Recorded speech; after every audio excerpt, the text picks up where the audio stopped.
L'étudiant est encouragé à avoir une formation qui est multidisciplinaire, voire interdisciplinaire, ou même on utilise le mot transdisciplinaire.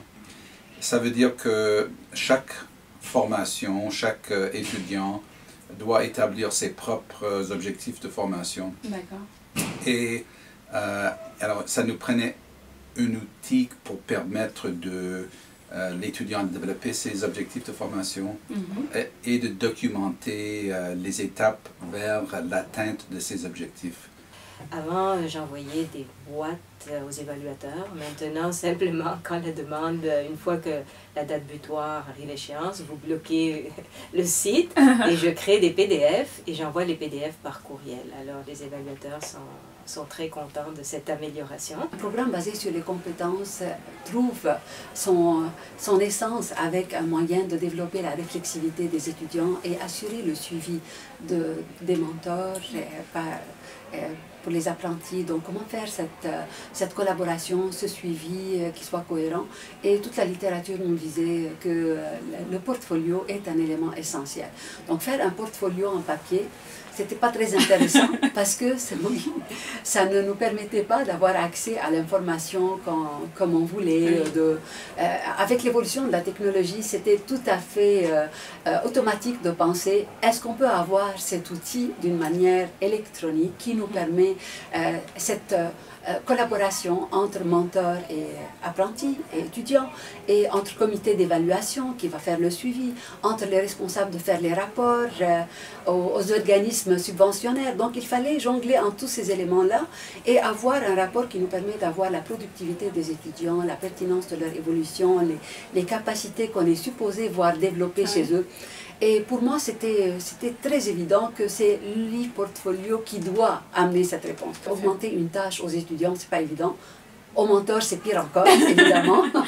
Mais ça demandait une part de leur collaboration, d'accepter l'outil, de le trouver à leur goût, qu'il soit convivial avec leur façon de voir, que ça n'exige pas beaucoup de travail supplémentaire à eux, et de saisir le but que c'est un outil qui leur permet d'être plus proches de leurs étudiants, de meilleurs conseillers. Ce portfolio nous permettait de faire un rapport d'avancement de nos travaux à la fin de chaque année de bourse qu'on obtenait du QTNPR, donc on devait le réaliser. Puis à la fin, on devait aussi renouveler, si on voulait renouveler la bourse, on devait faire ce rapport-là. Donc c'est vraiment dans le cadre de rapport annuel. Ce que j'ai trouvé bien, c'est qu'on pouvait inclure à peu près tous les objectifs, toutes les compétences qu'on avait, pas juste celles qui étaient dans notre cursus académique à l'Université de Sherbrooke, on pouvait inclure ceux des autres universités aussi. Ça, je trouvais ça bien, ça permettait de faire de rassembler la globalité dans le fond de tout ce qu'on fait. D'accord. Moi, je pense que ça pourrait être une bonne idée de l'appliquer peut-être dans des stages. Ça, je pense que c'est une bonne idée parce qu'on sait qu'on a des rapports de stage. Mais sinon, je pense qu'éventuellement, ça pourrait, si on l'applique à des cours, par exemple, je pense que ça pourrait alourdir peut-être le processus d'évaluation. Mais sinon, dans un stage, je pense que ce serait bon parce que justement, on a un retour réflexif à faire sur le stage puis ce qu'on a acquis. D'accord. Alors, c'est ça, par le site du QTNPR, dans le fond, je peux accéder à la communauté puis à mon e-portfolio. Je l'utilise pour faire mes rapports d'avancement, au fond, pour la bourse. Donc, ça peut laisser aux organismes subventionnaires le moyen de voir où j'en suis, puis comment ça avance, mais aussi à mes directeurs et puis mes mentors. Quels sont les principaux avantages de cet outil, selon toi ?